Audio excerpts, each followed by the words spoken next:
You don't expect your whole life to change with a single email, but mine did. 13 years of marriage, wiped out by a PDF attachment and a subject line that read like a punchline.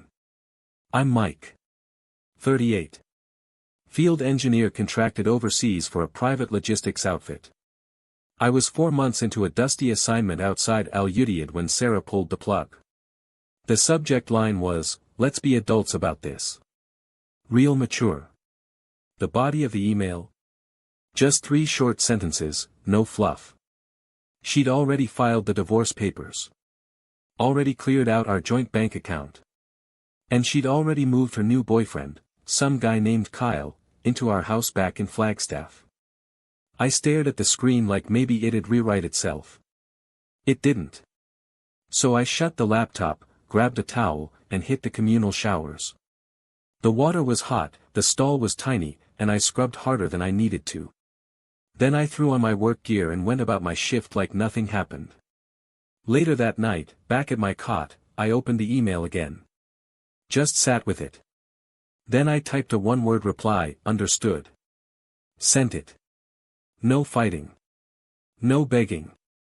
No second chances. Danny, my bunkmate, was laid out on the bottom rack flipping through a paperback. Without looking up, he asked, "You alright, man?" "Yeah," I said. "Just some stuff back home." He gave a slow nod and kept reading. And that was the end of that. Looking back, I can't say I didn't see it coming. The signs were there, plain as day, but you convinced yourself not to pay attention to them because the truth was too hard to swallow. It started gradually, about 6 months before I left. At first, it was just little things. Sarah stopped asking me how my day was, which used to be her favorite thing to do. Even if it was boring stuff, work, coworkers, what I had for lunch, she would ask. Then one day, she just stopped. And she never asked again. She started working late at the dental clinic more often than usual. 3, sometimes 4 nights a week. I would come home to a quiet house and cold leftovers with a note on the microwave, "Eat something. I love you." But the notes stopped too. She also joined a gym. There's nothing wrong with that. What was strange was that she came home looking as fresh as when she left. Not a drop of sweat. No sore muscles. No complaints about the treadmill. I never saw her in her workout clothes until the tags came off. Then new clothes appeared. More makeup. Several unfamiliar perfumes that didn't match anything in our bathroom. I asked about them in a half-joking manner, trying not to seem suspicious. She just shrugged and said, "I wanted a change." But the most interesting thing was her phone. Suddenly, it had a password. And not the one I knew. I felt like a stranger in my own home, and she had a whole world behind her screen that I wasn't allowed to enter. I never confronted her. That's not how I am. I don't make scenes or start fights. But I'm not stupid. So, just in case, I started to move out quietly. I rented a small storage unit on the other side of town and started putting important documents there, my birth certificate, marriage certificate, and the deed to the house, which was in my name alone. No one else knew about it. Then I opened a separate bank account, nothing fancy, just a basic checking account at another credit union. Every 2 weeks, I transferred part of my salary there, not enough to arouse suspicion, but enough so that if everything went wrong, I wouldn't be left empty-handed. On the night of my departure, she drove me to the airport. We hardly spoke on the way. Just about traffic and the weather. She parked, quickly hugged me by the curb, and said, "Stay safe, okay?" No tears. No real emotions. It was as if she was seeing off a colleague going on a business trip, not a husband flying halfway around the world. I stood there for a minute after she left, bags in hand, watching the taillights disappear into the airport loop. I should have known. But part of me, the part that still believed in vows and eternity, kept hoping that I was just being paranoid. It turned out I wasn't. Sarah and I met at a backyard barbecue back in 2010. I was in town staying with my buddy Greg in Flagstaff, taking a break between overseas rotations. She was wrapping up nursing school, full of big plans about working with kids someday. Smart, funny, sharp as hell. We got to talking over grilled burgers and cheap beer, and by the end of the night, I already knew I wanted to see her again. She didn't end up going into nursing, though. Said it was too much stress and not enough life. Took a front desk job at a dental office instead. Steady hours, no blood, no burnout. Made sense. I respected it. We got married 8 months later. Quick, yeah, but it felt solid back then. She liked that I had a job that took me places, even if she didn't fully get what I did. I tried to explain the logistics contracts, the supply chain stuff, working on base with military units without actually being military. But her family didn't really come from that kind of world. Her dad was a bank manager. Her brother sold meds at the pharmacy. None of them had ever packed a bag and flown halfway across the planet for 6 months at a time. Every now and then she'd ask, kind of half laughing, when are you going to get a normal job and stay put? I just smile and say, this is my normal. I don't think she ever fully bought into that. In 2014, we bought a little house on the east side of town. 3 bedrooms, narrow backyard, nothing flashy, but it was ours. Mortgage was in my name, but I added hers to the deed without a second thought. That's just what you do when you're all in. When you believe in forever. After my folks passed, Dad first, then Mom not long after, they left me enough to pay off the last of my student loans and squirrel away a decent chunk. Nothing big, but it gave us a safety net. We weren't rolling in it, but we didn't struggle either. I had assignments in 4 different countries over the years we were married. Every time I came home, Sarah seemed a little more distant.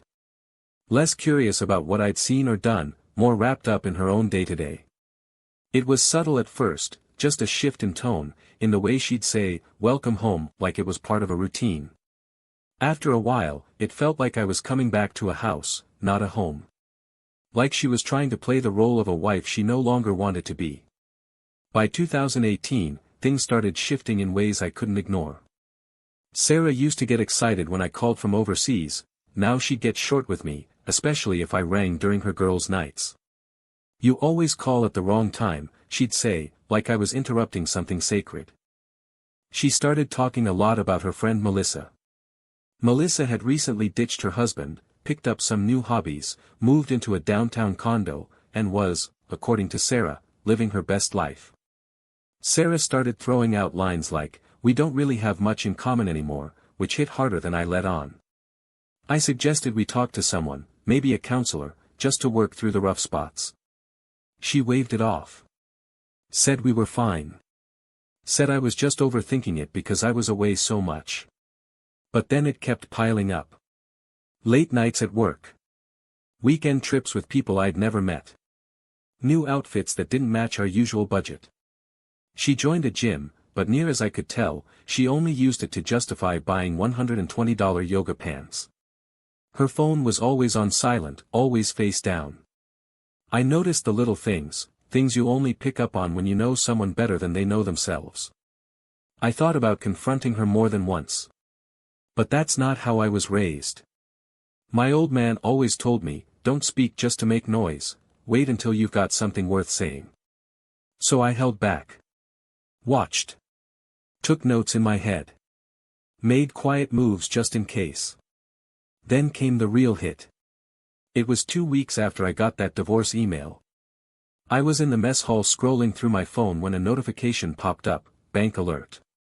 A withdrawal of $88,500 from our joint account. I froze. I logged in immediately. The checking account. Left with $22.37. Our savings, every bit of it, gone. Just like that. I called the bank right then and there, and they walked me through the activity. Turns out, Sarah had been bleeding money out of the account since the day I left. Small withdrawals at first, spaced out. Then bigger ones. Quiet, methodical. No red flags unless you were looking for them. That night, I just stood in the hallway outside my quarters, staring at the floor, listening to the normal rhythm of people laughing, eating, moving on with their lives, while mine had quietly burned down behind my back. Danny found me later that evening. He didn't ask any unnecessary questions or try to give me any comforting advice. He just sat down across from me in the lounge area, looked me in the eyes, and asked, "So what are you going to do?" That question hit me harder than anything else in the world. Because I didn't know the answer. At least, not yet. I couldn't sleep that night. My thoughts kept running through my head. Around 2 in the morning, I opened the home security app. Sarah must have forgotten, or maybe she just didn't care, that I still had access. The video loaded, and there he was. Some stranger walking my dog like he lived in the house. He was drinking coffee from my favorite mug, the one with the chipped handle that I wouldn't let anyone throw away. He was wearing my Seahawks hoodie. The one Sarah gave me for my birthday a few years ago. I watched him lean against the kitchen table that I had spent 2 weekends taking apart and putting back together. The one I had tiled myself after work, night after night. I saw Sarah walk in, smiling, laughing at something he said. She looked relaxed. As if she hadn't destroyed our lives. And something changed in me. It wasn't anger. Not the kind that burns quickly and hot. No, it was colder. Heavier. Cleaner. As if someone had flipped a switch and all that broken heart turned to clarity. And I got down to business. I made a list. First, call James, an old friend who's damn smart and went into law after his contract ended. He knows what to do. Second, check the fine print on the house contract, especially the mortgage and property rights. I remembered whose name everything was in. Now that could matter. Third, look into my pension plan and contractor protection related to my work abroad. I couldn't let this ruin my future too. That evening, I sent James a short email. Nothing detailed. Just, need some advice. It's about Sarah. Urgent. He called the next morning. The first thing he said was, use a secure line. After that call, I knew exactly what to do. Don't yell. Don't send her emotional messages. Don't argue about who did what. Just wait. Watch. And when the time is right, act. 2 months after everything went wrong, I returned to the States. I met James at a diner not far from the city. He was already sitting in the corner, a cup of black coffee in front of him, a folder in his hands. No words were exchanged. He simply slid the folder across the table as if he were handing over a loaded weapon. Inside were loan documents, refinancing documents, with my signature at the bottom. The problem was that I had never signed them. Sarah had taken $298,000 out of the house using its value, everything she could squeeze out without raising suspicion. And the most interesting thing? She had named Kyle, the same guy I saw walking my dog wearing my hoodie, as a co-signer. He had a long history of bad decisions, 2 DUI convictions and a fraud conviction that wasn't even sealed. James leaned back in his chair and asked, "What do you want to do about this?" I didn't even blink. Get back what's mine. And make sure she understands that she can't get away with this mess. The next stop was the bank that had processed the paperwork. I walked in calmly and asked for the loan officer by name. When he came out, I handed him my ID and pointed to the forged signature. His face turned pale instantly. He opened his mouth slightly, as if he had forgotten how to breathe. This needs to be reported," he stammered. I nodded. Already done. That evening, Sarah must have gotten a tip. Around 9 p.m., I received a text message, just one line, "Who were you talking to at the bank?" I didn't say a word.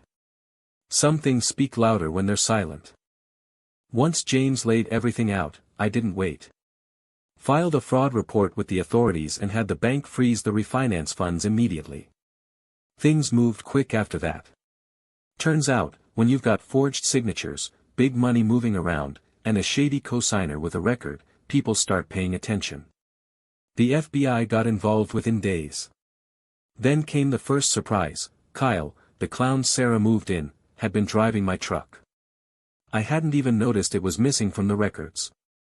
He got picked up just outside town, rolling through a stop sign with a suspended license. They found a stack of stolen prescription pads from Sarah's dental office in the back seat. That blew the door wide open. Next name to drop was Daniel Spencer, a local real estate agent. Sarah had been in contact with him. The plan? Sell the house. Fast and quiet. Price it below market so it wouldn't raise suspicion. And guess who else Spencer had worked with? Kyle. More than once. James started digging deeper. Called in a few favors. What he found made my stomach turn. Kyle had a pattern. He'd been targeting women married to men overseas.